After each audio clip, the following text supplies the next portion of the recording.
Hello everyone, ये हमारा auditing and corporate governance का एट्थ वीडियो है। इसमें हम लोग रिवीजन करेंगे जितना भी अभी तक हमने कवर किया है सातों वीडियो में। ठीक है, तो सबसे पहले जो हमारा टॉपिक था वो था ऑडिट। ठीक है, तो ऑडिट क्या होता है? ये इंडिपेंडेंट एग्जामिनेशन है। ठीक है, किसका? बुक्स ऑफ अकाउंट का या इससे संबंधित जो रिकॉर्ड्स हैं उनका, किसी भी ऑर्गेनाइजेशन का, चाहे वो प्रॉफिट के लिए हो चाहे ना हो। ठीक है, किसी भी साइज या लीगल फॉर्म के हो। और ये किस लिए किया जाता है? ताकि ओपिनियन दे सके। ठीक है, जो ऑडिटर है वो अपना कि उनको कैसा जांच में क्या क्या उनको अनुभव हुआ तो उसके हिसाब से वो एक रिपोर्ट तैयार करते हैं जिसको बोला जाता है ऑडिट रिपोर्ट। ठीक है, तो यहाँ तक हमने देखा था ऑडिट के संबंध में।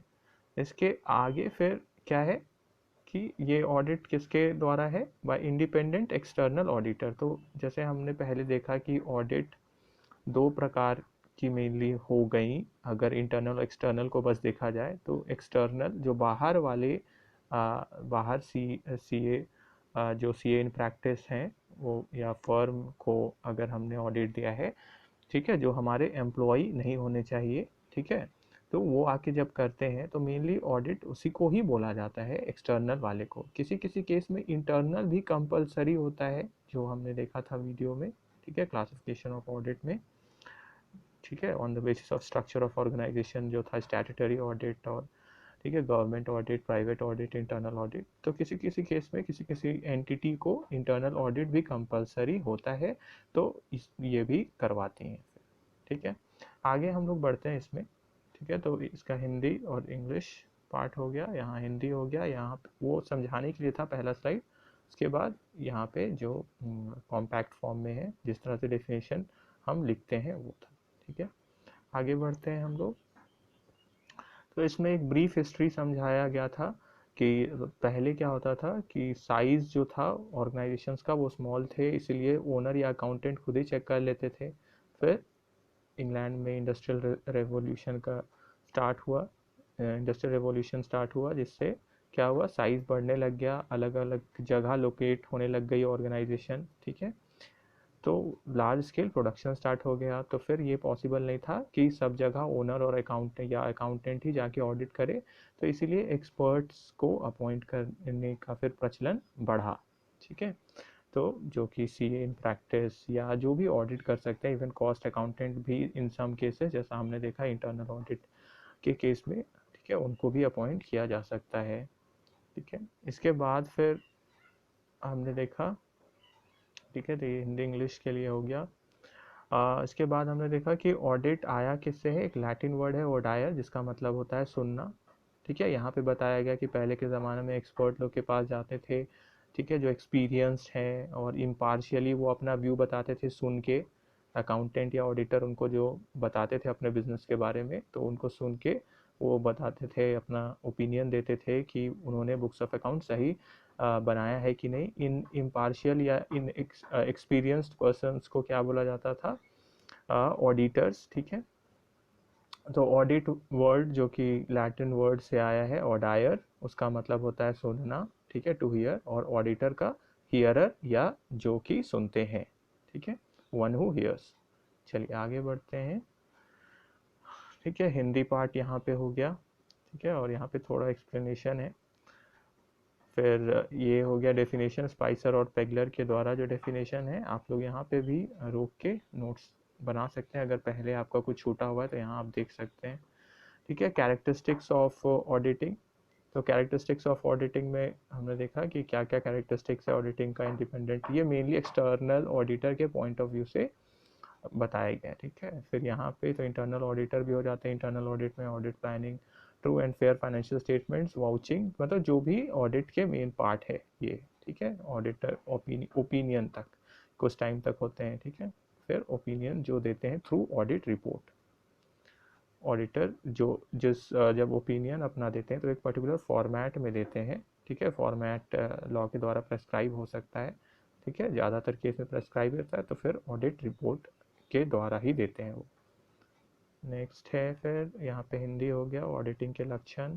स्कोप ऑफ ऑडिट, ठीक है, इसके अंदर क्या क्या आता है, जो भी ड्यूटीज़ या एक्टिविटीज़ हैं ऑडिट के अंदर जो भी कवर होती है वही होता है स्कोप ऑफ ऑडिट।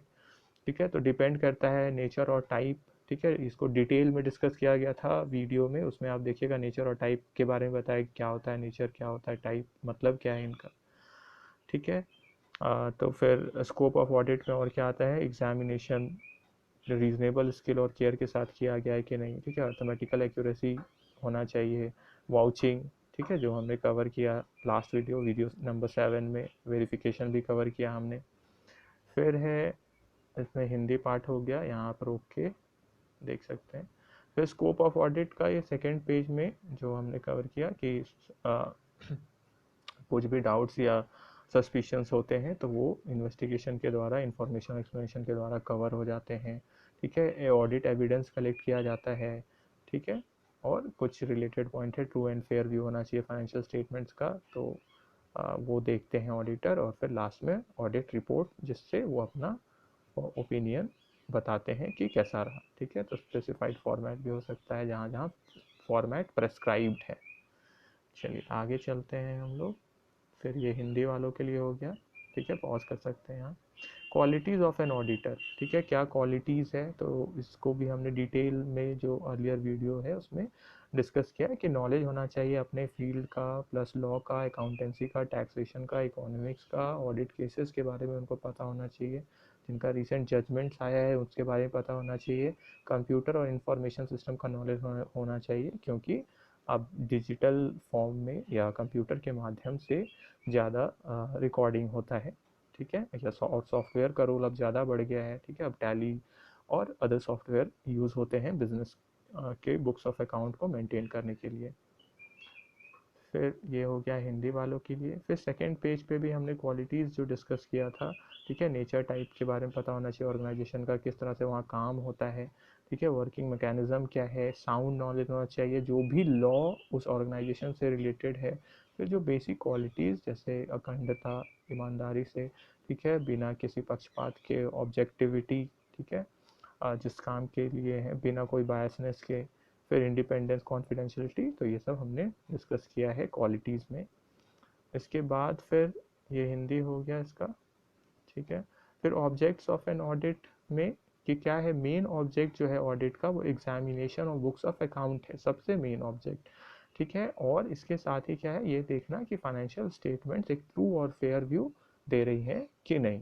ठीक है, फिर सेकेंडरी ऑब्जेक्ट्स क्या है, detection of errors and frauds, ठीक है, कहाँ हो रही है वो पकड़ना एरर और फ्रॉड, और फिर इसको प्रिवेंट कर देना। ठीक है, तो मैनेजमेंट को बता के कि यहाँ पे सुधार किया जा सकता है, अकाउंटेंट को बता के कि यहाँ ये गलती हो रही है, इसको रोकना है। ठीक है, या फ्रॉड है तो उसको भी रोकना। फिर अदर ऑब्जेक्ट्स में हमने देखा क्या क्या अदर ऑब्जेक्ट्स है, प्रोटेक्शन टू द ओनर्स को प्रोटेक्शन प्रोवाइड करना, moral check on the employees, तो ये सब जो ऑटोमेटिकली ऑडिट के द्वारा अचीव कर लिया जाता है। ठीक है, तो मेनली जो है सबसे फर्स्ट प्राइम ऑब्जेक्ट्स ये है, फिर सेकेंडरी ऑब्जेक्ट्स ये है, ये ऑटोमेटिकली अचीव हो जाता है या थोड़ा सा एफर्ट से अचीव कर लिया जाता है। ठीक है, चलिए आगे बढ़ते हैं हम लोग। फिर है अंकेक्षण के उद्देश्य, ये जो हिंदी पार्ट है इसका। ठीक है, एडवांटेजेस ऑफ ऑडिटिंग कि क्या एडवांटेज है, एश्योरेंस देता है ओनर्स को, ओपिनियन देता है फाइनेंशियल स्टेटमेंट्स पे। ठीक है, ऑडिटिंग। फिर फेथ हो जाता है, मॉरल प्रेशर, तो ये सब हमने डिटेल्ड में किया था, कॉन्फिडेंस बढ़ाता है। ठीक है, करप्शन कम होता है, टैक्स लायबिलिटी जानने में मदद करता है। ठीक है, और फिर क्या है, अदर एडवांटेजेस भी है, एविडेंस के रूप में कोर्ट में पेश किया जा सकता है, और गुडविल बढ़ाता है ऑर्गेनाइजेशन का, क्योंकि जिस भी ऑर्गेनाइजेशन का ऑडिट हो गया होता है, ठीक है, तो एक उसका व्यू जो है, मतलब इमेज बढ़ जाता है, क्योंकि एक वो लॉ के रेगुलेशंस के अंदर है, ये ऑडिट करने से मतलब एक तरह से वो साबित हो जाता है। ठीक है, कि ऑडिट हुआ है, मतलब उसमें चेकिंग हो चुका है।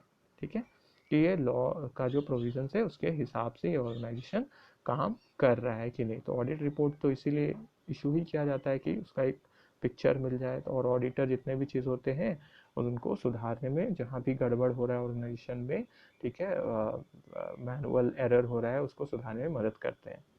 चलिए आगे।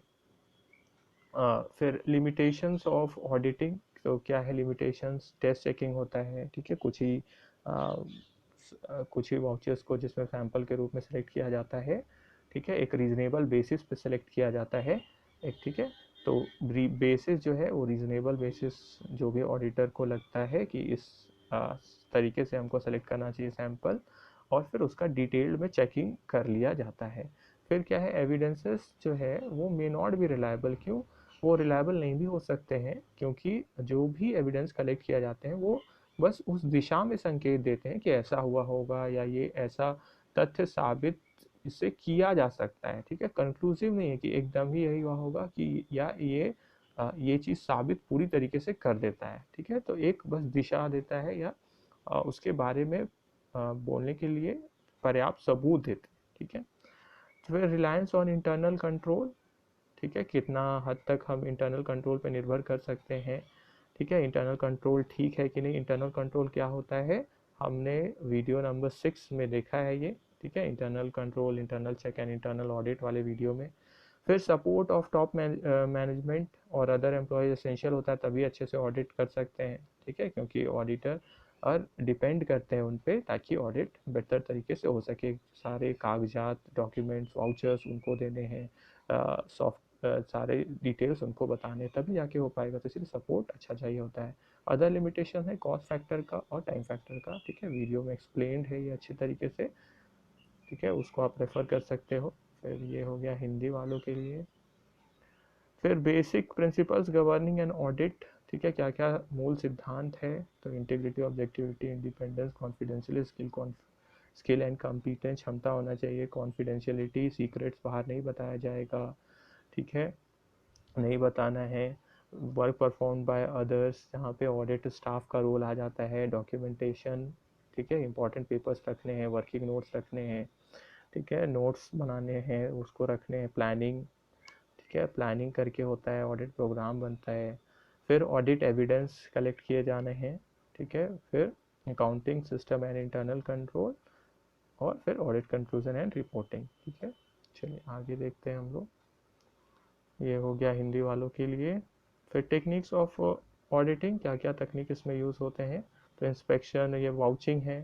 फिर फिजिकल वेरिफिकेशन, जो कि वीडियो नंबर 8 में ये तीनों कवर हुआ है, वीडियो नंबर 7 में, ठीक है, वहाँ आप डिटेल में इसको देख सकते हैं।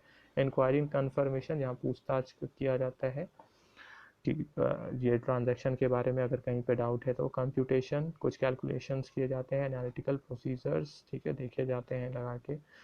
फिर अदर अप्रोप्रिएट टेक्निक्स, ठीक है, वीडियोस में, प्रायर वीडियोस में जिसमें ये इस टॉपिक को कवर किया गया वहाँ डिटेल्ड में है। ये हो गया हिंदी वालों के लिए। फिर क्लासिफिकेशन ऑफ ऑडिट में हमने देखा कि कैसे ऑडिट को क्लासिफाई किया जाता है, वर्गीकरण क्या है, तो एक ऑर्गेनाइजेशन स्ट्रक्चर है, दूसरा प्रैक्टिकल पॉइंट ऑफ व्यू, व्यवहारिक दृष्टिकोण से। आगे है तो इसका फिर एक्सप्लेनेशन आ जाता है कि ऑर्गेनाइजेशन स्ट्रक्चर के बेसिस पे 4 पार्ट्स में डिवाइड कर दिया गया है। Statutory audit, private, government audit और इंटरनल ऑडिट, ठीक है। तो स्टैट्यूटरी जो लॉ के द्वारा मैंडेटरी है, ये कंपलसरी है, ठीक है, यहाँ पे कंपल्सन नहीं है, एक्सेप्ट कभी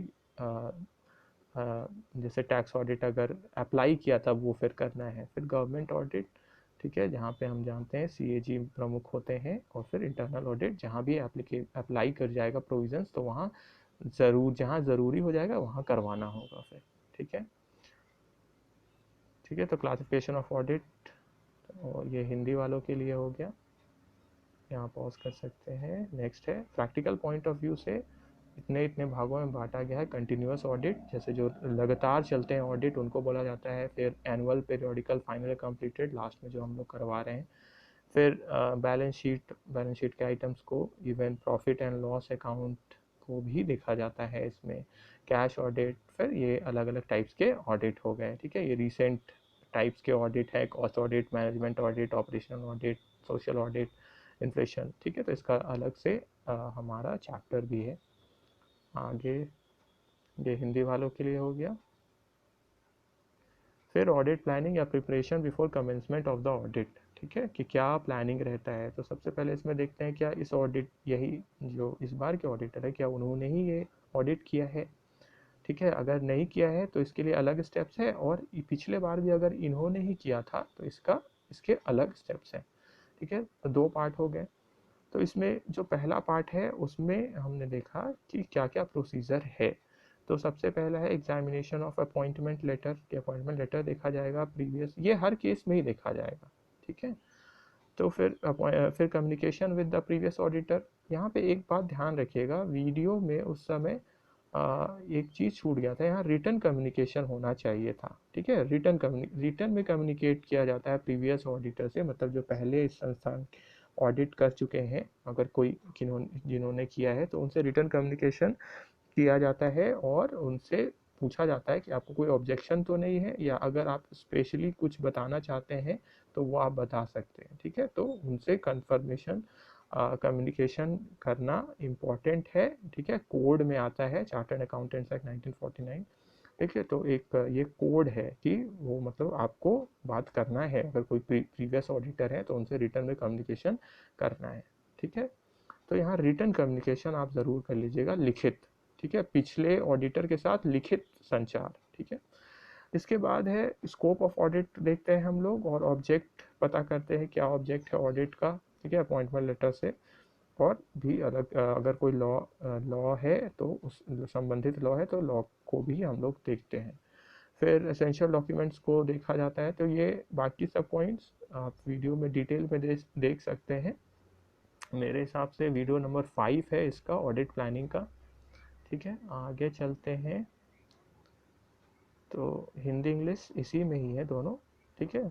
फिर और क्या क्या पॉइंट था, ऑडिट प्रोग्राम बनाते हैं, किस तरह से ऑडिट किया जाएगा, इंस्ट्रक्शन देते हैं एम्प्लॉयज़ को, रेडी रखिए सारा चीज़, हम लोग इस दिन से ऑडिट करेंगे, या कोई भी बात हुआ तो इंस्ट्रक्शन दिया जाता है, काम को बांटा जाता है ऑडिट स्टाफ में, ठीक है। कब से करेंगे वो तय किया जाता है और बता दिया जाता है ऑर्गेनाइजेशन को। और इसके अलावा कुछ अदर स्टेप्स हैं जो भी ऑडिटर को लगते हैं, तो वो स्टेप भी आ जाएंगे, ठीक है। कंप्लीट लिस्ट ये नहीं है, इसके अलावा भी जो भी इम्पोर्टेंट स्टेप्स लगते हैं ऑडिटर को, उनका पालन किया जाएगा, ठीक है। फिर ये हो गया जिसका ऑडिट हमने ही पिछले बार किया था। तो उसके केस में क्या है कि इसमें प्रीवियस एक्सपीरियंस बहुत हेल्पफुल हो जाता है, क्योंकि हमने ही किया है ऑडिट पिछले बार भी, तो हमारा एक्सपीरियंस है उस एंटिटी के साथ। फिर कोई भी ऑडिट रिपोर्ट्स इशू जो हमने किया है उसको हम लोग पढ़ सकते हैं, देख सकते हैं क्या बात थी, ठीक है, चेंजेस हुआ है कि नहीं, मटेरियल चेंजेस कुछ आया है क्या इस ऑर्गेनाइजेशन में, इस बार कुछ परिवर्तन हो गया है, और हुआ है तो क्या है उसको जानना। और अगर कोई लॉ चेंज हुआ है तो अब वो जो चेंज हुआ है लॉ, वो इस ऑर्गेनाइजेशन पे अब कैसे इम्पैक्ट डालता है, ठीक है। फिर नेसेसरी चेंजेस जो भी हुए हैं ऑडिट प्रोग्राम में, उसको देखना और इनकलकेट करना, उसमें सम्मिलित करना, ठीक है। और ठीक है, मतलब ऑर्गेनाइजेशन में जो भी चेंजेस हुए हैं उसके हिसाब से ऑडिट प्रोग्राम को भी चेंज करना, ठीक है, ठीक है। और नया लॉ आया है तो उसके हिसाब से तो ऑटोमेटिकली ऑडिट प्रोग्राम चेंज हो ही जाएगा, ठीक है। जैसे पहले 20,000 से ऊपर का कैश ट्रांजैक्शन नहीं होना चाहिए था, ठीक है, ये था लॉ। अब जैसे हम जानते हैं कि अब ये इस लिमिट को 10,000 कर दिया गया है, तो लॉ चेंज होते रहते हैं, ठीक है, हो सकता है फिर और चेंज हो जाए, तो इसके हिसाब से चेक होता है, वाउचिंग होता है, या अदर एस्पेक्ट्स जो ऑडिट के हैं वो कवर होते हैं। फिर division of the audit work etcetera, ठीक है। तो बाकी पॉइंट्स भी जो एप्लीकेबल होंगे वो भी फॉलो किए जाएंगे, ठीक है। तो यहाँ हो गया। फिर हमने कवर किया इंटरनल कंट्रोल, इंटरनल चेक और इंटरनल ऑडिट, ठीक है। तो इंटरनल कंट्रोल क्या होता है, ये सम होता है इंटरनल चेक का, इंटरनल ऑडिट, और इसके अलावा भी कोई अदर कंट्रोल्स हैं। तो जितने भी तरह के कंट्रोल हैं सब इंटरनल कंट्रोल में ही आते हैं, ठीक है। तो इस इंटरनल चेक भी हो गए, जहाँ एक एम्प्लॉय का काम दूसरे एम्प्लॉय चेक कर देते हैं, ऑटोमेटिकली हो जाता है, ठीक है। यहाँ पे इंटरनल ऑडिट, तो इंटरनल ऑडिट जो हम करवाते हैं उसमें भी क्या होता है कि जहाँ भी गड़बड़ी है, एरर्स, फ्रॉड्स है, वो पकड़ में आ जाती है। इसके अलावा अदर फॉर्म्स ऑफ कंट्रोल, कोई इसके अलावा भी कोई कंट्रोल है तो वो भी इंटरनल कंट्रोल के ही पार्ट हो जाते हैं। क्या क्या कॉम्पोनेंट्स हैं, तो 5 कॉम्पोनेंट्स है मेनली। कंट्रोल एनवायरनमेंट, जिसमें एटीट्यूड देखा जाता है, रवैया क्या है एम्प्लॉय और मैनेजमेंट का वहाँ के इंटरनल कंट्रोल के प्रति, ठीक है, अगर वो सपोर्ट करते हैं और कॉम्पिटेंट हैं तो इंटरनल कंट्रोल अच्छा बना रहेगा। रिस्क असेसमेंट, ठीक है, जोखिम वाले इवेंट्स को देखा जाता है, ठीक है, और उनको कम करने का या हटाने का, ठीक है, पता किया जाता है कहाँ है वो, आइडेंटिफाई किया जाता है कौन कौन से इवेंट्स हमारे ऑर्गेनाइजेशन के लिए जोखिम वाले हैं, डिटेक्ट किया जाता है, ठीक है, सॉरी डिटेक्ट तो इसी में हो गया, फिर उसको कितना लेवल तक हम रिड्यूस कर सकते हैं, ठीक है, और फिर हम ठीक है, पहला क्या है, आइडेंटिफाई करना है कहाँ कहाँ किस किस इवेंट से हमको हो सकते हैं लॉस, ठीक है, या हार्म हो सकता है ऑर्गेनाइजेशन को। फिर सेकेंड स्टेप क्या है, सेकेंड स्टेप होता है पहला आइडेंटिफाई, दूसरा दूसरा क्या है, इवेलुएट कितना हम कितना लॉस या हार्म कर सकता है वो इवेंट, और तीसरा क्या है कि उसको हम कैसे मैनेज कर सकते हैं, ठीक है, कितना लेवल तक उसको हम मैनेज कर सकते हैं, ठीक है। तो ये हो गया कंट्रोल एक्टिविटीज़ में, तो जो भी टूल्स या प्रोसीजर्स हम अप्लाई कर रहे हैं रिस्क को मैनेज करने के लिए। फिर इंफॉर्मेशन एंड कम्युनिकेशन, तो इंफॉर्मेशन सिस्टम इंक्लूडिंग कम्युनिकेशन, इसको बताया गया था कि वो कर लेने से बेटर है उस पॉइंट को, ठीक है, इंफॉर्मेशन सिस्टम इंक्लूडिंग कम्युनिकेशन, ठीक है।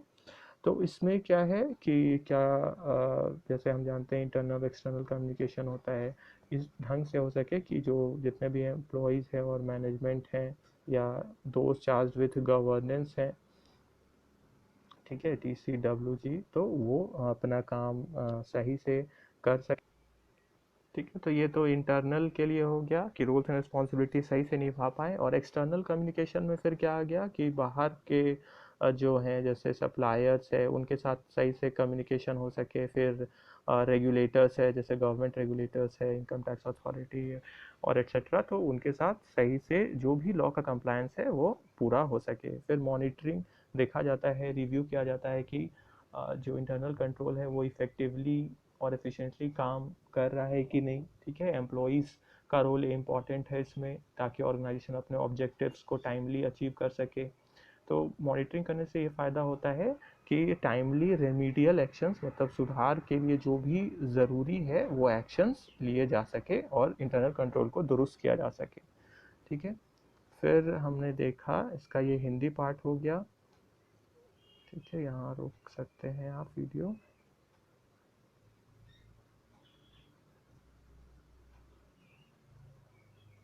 ठीक है, वीडियो नंबर 5 में डिटेल में एक्सप्लेनेशन है इसका, यहाँ कुछ डेफिनेशंस हो गए, ठीक है, और इंटरनल चेक क्या होता है मेनली कि एक एम्प्लॉय का काम दूसरा एम्प्लॉय भी चेक कर सके, एक ट्रांजैक्शन का पूरा जिम्मेदारी एक इंसान को, एक ही एम्प्लॉय को ना मिले, जिससे गड़बड़ी होने का या एरर होने का पॉसिबिलिटी कम हो सके, तो बिना मिली भगत के गड़बड़ी नहीं कर सकते हैं वो, ठीक है।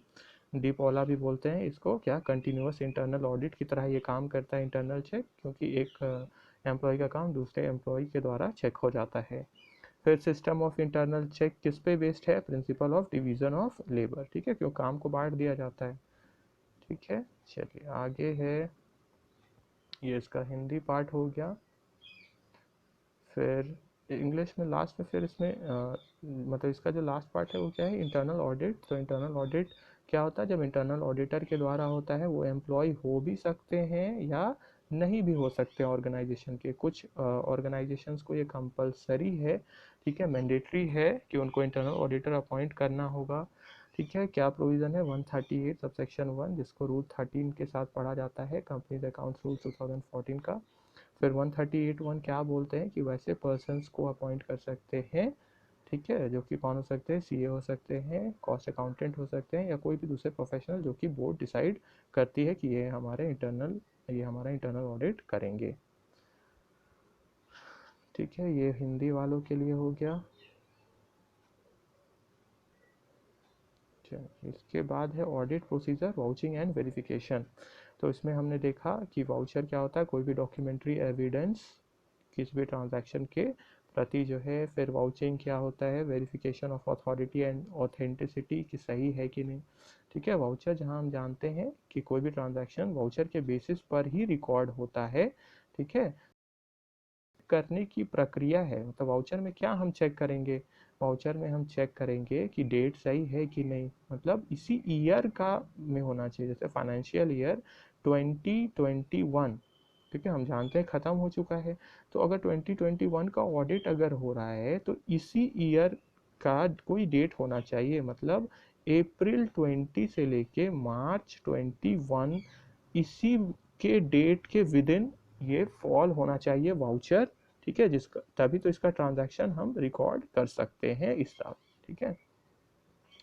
तो वाउचर को जो चेक करने की प्रक्रिया है उसी को वाउचिंग बोलते हैं। क्या क्या चेक किया जाता है कि डेट्स इसी फाइनेंशियल ईयर का है कि नहीं, ये वाउचर हमसे ही संबंधित है कि नहीं, ठीक है, कि तो वाउचर हमसे संबंधित है कि नहीं, जैसे अगर सेल करते हैं हम तो हमारा ही वाउचर है कि नहीं, या अगर हमने परचेज किया है तो उस पर हमारा नाम लिखा है कि नहीं, ठीक है, तो हो गया, डेट चेक हो गया। फिर हमारा है कि नहीं वो वाउचर, ठीक है। फिर और क्या कि एक ही वाउचर तो कहीं दो बार नहीं बुक्स में शामिल कर लिया गया है, या ट्रांजैक्शन तो नहीं रिकॉर्ड कर लिया गया है एक ही वाउचर का, ठीक है, तो वो भी चेक हो जाता है। फिर जिन्होंने साइन किया है वो ऑथराइज्ड है कि नहीं, ठीक है, अमाउंट जो लिखा हुआ है नंबर में और वर्ड्स में वो ठीक है कि नहीं, ठीक है। तो जो वाउचर्स के ये सब एस्पेक्ट्स को हम लोग जांचते हैं उसी को हम लोग क्या बोलते हैं, वाउचिंग बोलते हैं, ठीक है। तो वाउचिंग क्या हो गया, वेरिफिकेशन, ऑथेंटिसिटी और अथॉरिटी ऑफ ट्रांजैक्शन जो कि बुक्स ऑफ अकाउंट्स में रिकॉर्ड किए गए हैं on the basis of voucher, ठीक है, क्योंकि वाउचर को ही जो हम लोग जानते हैं उसी को वाउचिंग बोला जाता है, ठीक है।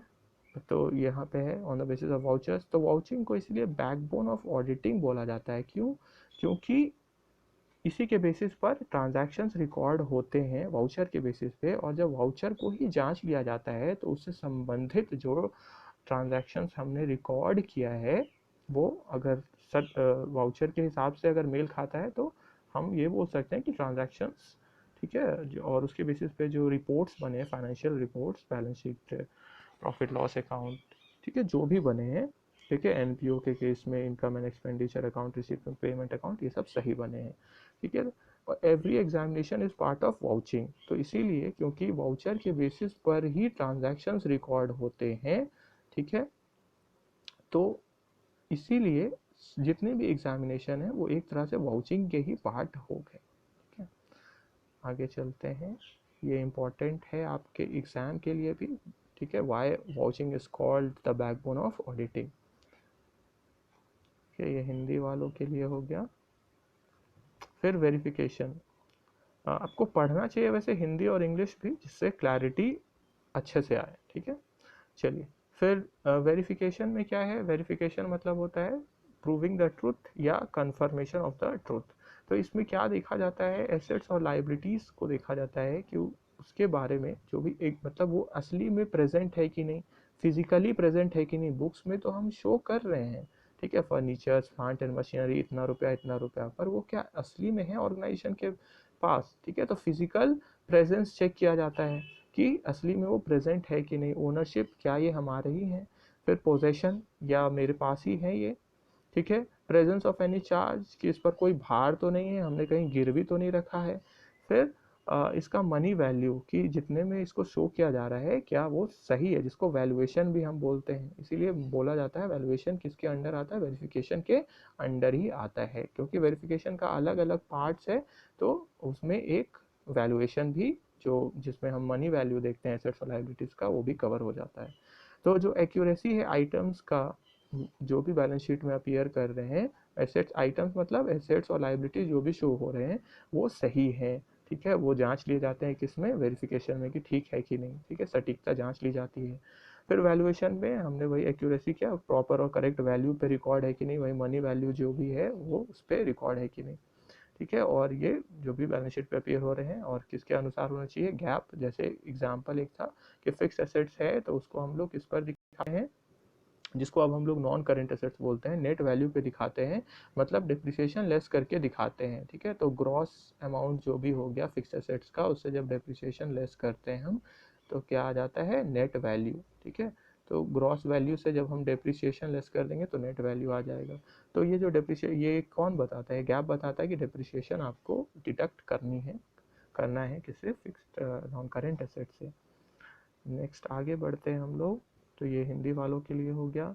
फिर यहाँ पे एक ब्रीफ कंपैरिजन था वाउचिंग, वेरिफिकेशन एंड वैल्यूएशन का, ठीक है, जिसमें बताया गया कि वैल्यूएशन जो है वो पार्ट है वेरिफिकेशन का, ठीक है, उसके तहत आता है, डिपेंड करता है वाउचिंग पर, ठीक है, और ये किसके बाद आता है, वाउचिंग के बाद, लेकिन वेरिफिकेशन से पहले, ठीक है। क्यों वेरिफिकेशन से पहले, क्यों, क्योंकि अच्छा वाउचिंग के बाद क्यों, क्योंकि पहले वाउचिंग ही किया जाता है, ठीक है, और वाउचिंग करके ही ये कि साबित किया जाता है कि ट्रांजैक्शन सही है कि नहीं, उसके बाद ही तो आगे हम लोग प्रोसीड करते हैं। तो इसलिए सारे जितने भी निरीक्षण है वो वाउचिंग के ही पार्ट है। और वेरिफिकेशन से पहले कैसे आता है, क्योंकि वेरिफिकेशन में अलग अलग पार्ट्स है, हमने देखा एग्जिस्टेंस असली में है कि नहीं वो जांचना, ओनरशिप, ठीक है, फिर ओनरशिप के बाद हमने देखा कि ये और पोजेशन हमारे पास है कि नहीं, ठीक है, कोई चार्ज है कि नहीं एसेट्स या लाइबिलिटीज़ का,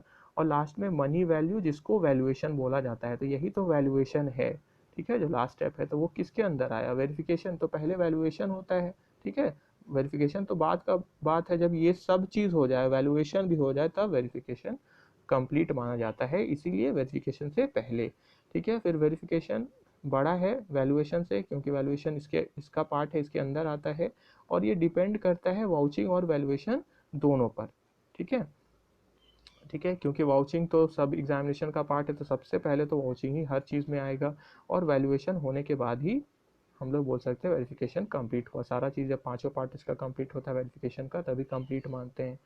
फिर वाउचिंग क्या है, सबसे बड़ा है, क्योंकि सारा एग्जामिनेशन इसी का पार्ट है, और वेरिफिकेशन और वैल्यूएशन क्या है, इस पर डिपेंड करते हैं, ठीक है। तो सबसे बड़ा वाउचिंग ही हो गया, ठीक है। Thank you.